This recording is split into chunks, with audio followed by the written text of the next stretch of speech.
Nigeria's Central Bank Governor Godwin Emefiele this week announced government's decision to redesign the 200, 500 and 1,000 Naira denomination of the national currency, that's the Naira.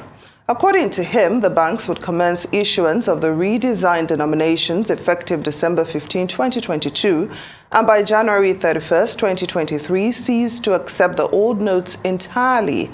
Economist and development expert Gbolahan Olojede joins us now to highlight the likely gains and possible challenges that may arise from this financial and fiscal decision.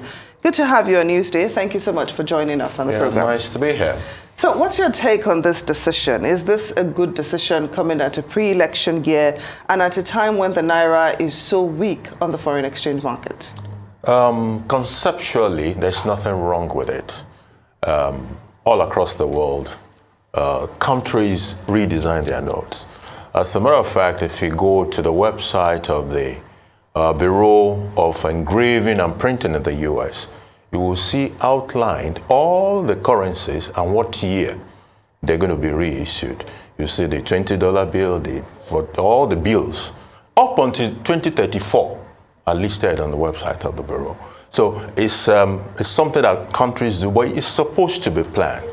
What I don't know, or what I can say with certainty, if the case of Nigeria was a routine redesign, or specifically for some of the reasons that the CBN governor mentioned. You just said election season and all of that, so it makes one want to think. Then considering the fact that I had mentioned issues of criminality and all the rest, so it doesn't seem like a routine redesign of currency, but a redesign that is targeted at certain behaviors within the economy. It does certainly seem targeted, and I want to ask you about the time frame. Legally speaking, it's the 3-month period is what is to be expected. But knowing as we are Nigerians and knowing the way our culture typically tends to behave, and I'm actually going off of data from the NIN registration and also the PVC registration, we know we're a lastminute.com society. We know we wait till the very closing of the window and then everyone rushes in. And then it creates issues. With the NIN situation, we had people whose phones are barred till this day, but they're queuing up in telecoms offices, just putting pressure on the infrastructure. Do you think the banks are going to be able to keep up with this, first of all, especially in this time period, knowing that Christmas season, all of that? I know that the CBN said they would keep the banks open for 6 days, but do you think that, how do you see this playing out come January, come the actual day that the window closes? Do you think they'll have to extend? There will be a few challenges with implementation. In fact, if I were to be the president, one of the main things I would have loved to listen to the CBN governor discuss is the plan for the informal sector. Specifically, we have a lot of informal retail activities, agriculture, the farmers and the bush. Some of these people also have currencies, and they might not even have heard of what we're talking about here as we speak. Now, the reason they don't keep it in bank is not because they don't like the banks. It's because sometimes there's even no bank around them to keep the money. So I would have loved to see the plan for this segment of the society. It is very important because when you look at some similar experiences in some other parts of the world, if you take the 2016 demonetization in India, for example, some of the people that demonetization, let me say, is slightly different from redesign of currency. But there is a commonality in the objective. That commonality is that the Indian society also sought to withdraw some black money from the market with that policy. But in the implementation, the lower end of the ladder suffered greatly in the conversion process, in their trading process. All those things suffered. The other big fish in that water is the fact that are we going to have the political will to actually take back the black money? In India, in the India experience I spoke about, which also involved taking back the black money, 99.3% of the black money still found its way back to the banking sector.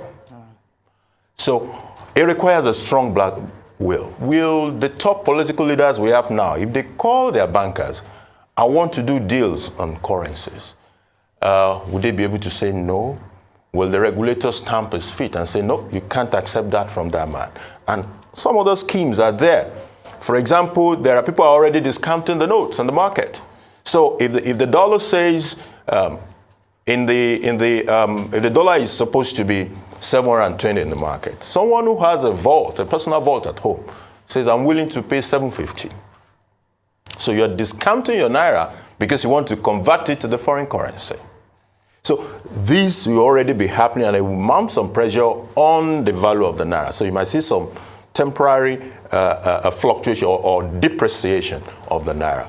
How we manage the process is even more important than the concept. The concept itself is not particularly strange or an impossible thing, and it can actually achieve the objectives if we implement it properly. So the question is, are we going to be able to?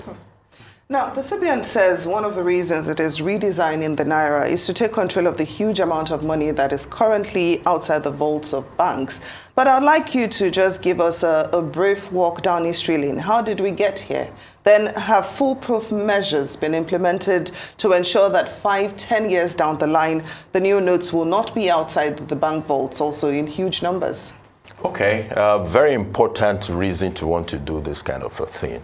As a matter of fact, the India experience I mentioned also sought to achieve that in a way. And somehow along the line, it did. It did. CBN is in a position to know how much money is outside because he knows how much money he has put in circulation, and he also has access to how much is in the bank. So you just subtract it and he can tell you this much is outside there, you know. There are cultural issues. There are also access issues.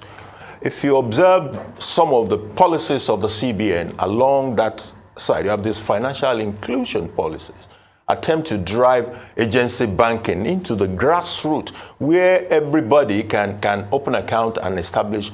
You see, that is moving, that is actually going on.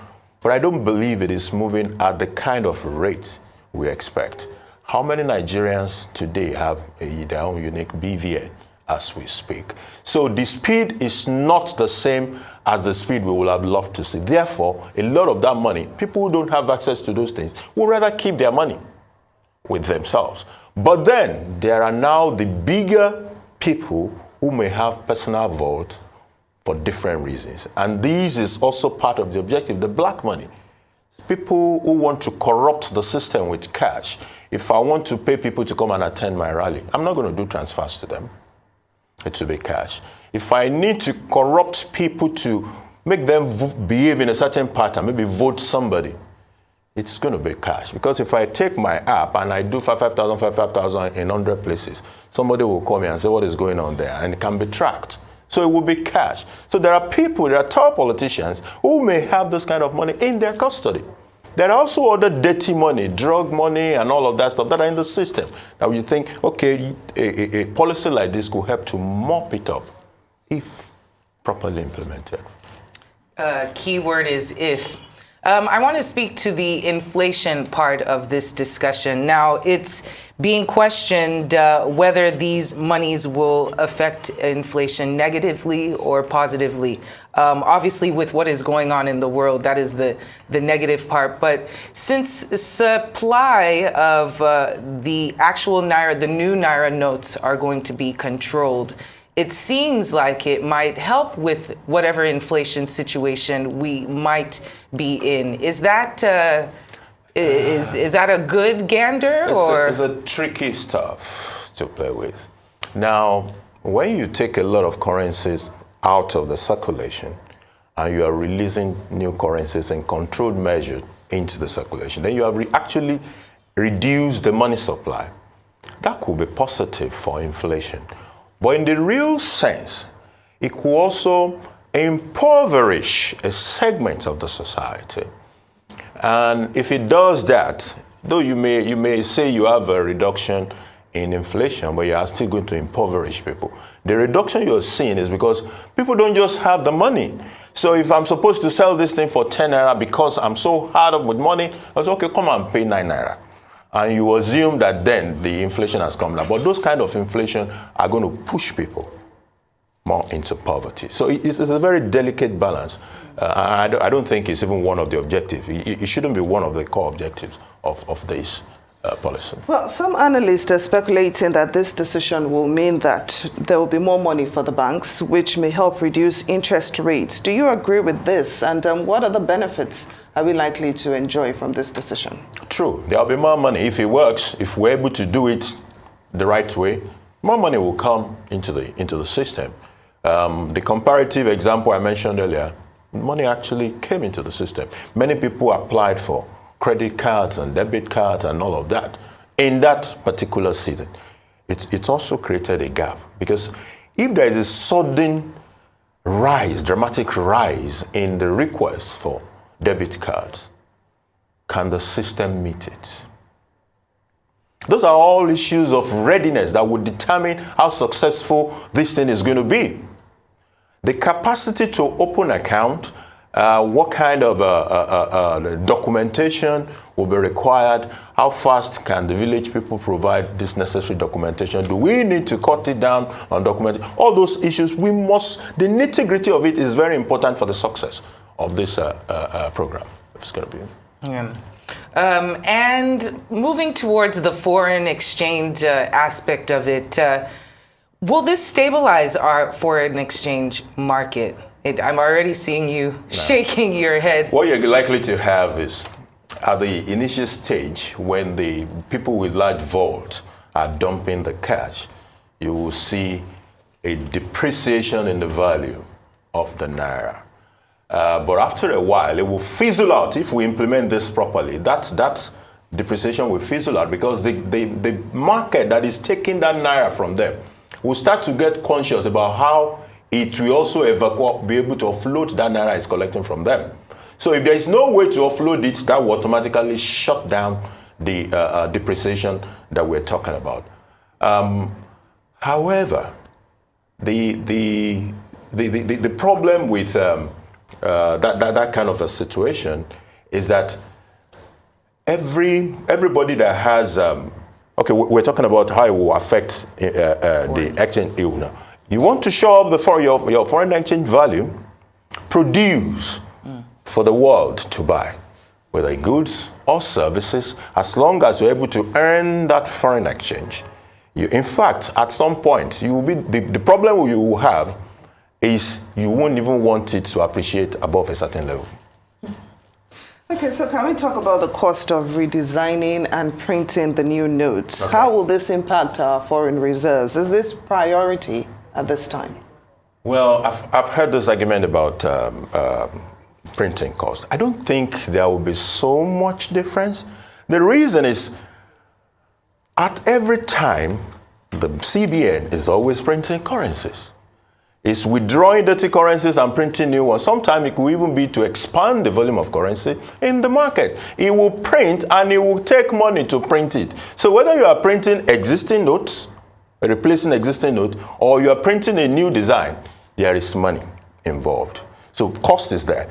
What you might say is that when you are introducing new notes, you will tend to print a little bit more than what you would do at a time if you are just reprinting dirty notes. Then when you introduce new design, it is believed that there will be some new security features. That might cost you a bit more per unit. But beyond that, whether it is old note or it is new note, there is a cost to both. Right. And curiosity has me wondering what's going to happen to the 10, the 20, the poor lonely 50 Naira notes, the 100. Nothing has been said about the lower denominations, obviously. Yeah. But is this a situation where you see them phasing it out, or? I don't think so. Most of the notes that is part of the target are actually higher denomination notes. If you want to bribe people, you don't go do it with 50 Naira note. You're likely to use the bigger denominations. And the chunk of the money that CBN said is outside the banking system are also the higher denomination notes. Do you not think that they should be considered at all, the smaller denominations? And why they can still run their normal routine of, if they get dirty, you withdraw them from circulation, reprint a replacement, and that goes on. that can be. So, considering the short time frame for this, that when the old notes will cease to be legal tenders, what impact is this decision likely to have on small and medium enterprises, especially in the informal sector? It could hurt them. That was part of where I started from, which I said, if I'm the president, I want the CBN governor to sit and defend and tell me what measures have been put in place to ensure that that segment of the society will not suffer unduly in terms of being able to exchange their money or open new account or whatever they need to do. Otherwise, it's been shown from other people's experiments that they do suffer, including businesses, informal businesses, small and medium scale that are informal. People will take a lot of cash as part of if people don't have the cash to give you, there's a problem. They've not opened an account, they don't have a card, there's an issue, how do I pay you? So what it did in the demonetization, 2016 demonetization in India was that it actually reduced the volume of activities in that informal sector. And you don't want that to happen. And we know that, well, we're wrapping up really quickly, but we know that the country has been trying to go cashless for years now. That has been a motto. This certainly looks like a heavy push towards that. The president was also, the president of the CBN was governor of the CBN was talking about e-tokens, the e-Naira that was launched and how that could help with the individuals in rural communities. I wasn't really clear on exactly the correlation, but I want you to maybe talk to us about the e-Naira and how that might help with this transition that is going on. Okay, the cashless environment, we had a more definitive policy on this at some point. Somewhere along the line, I think we dropped the ball. Lagos was already doing fine, and like a couple of other commercial centers were doing fine. But somehow that fizzled out and cash started moving anyhow again. It would be nice if you can bring back that policy and be able to do all of that. The e-Naira thing requires serious adoption push. As it is today, people might have visited the site, some attempted and all the rest, but it's, in my opinion, it has not received that level of reception that we would have loved to. Is there an opportunity to push it? Yes, it is an opportunity to push it, but it should not be pushed without ensuring that the people that this thing could affect negatively, we have taken care of their own process for exchanging whatever notes they have. Else, they will suffer. Well, economist and development expert Gbolahan Olojede, thank you so much for joining us on Newsday. The pleasure is mine.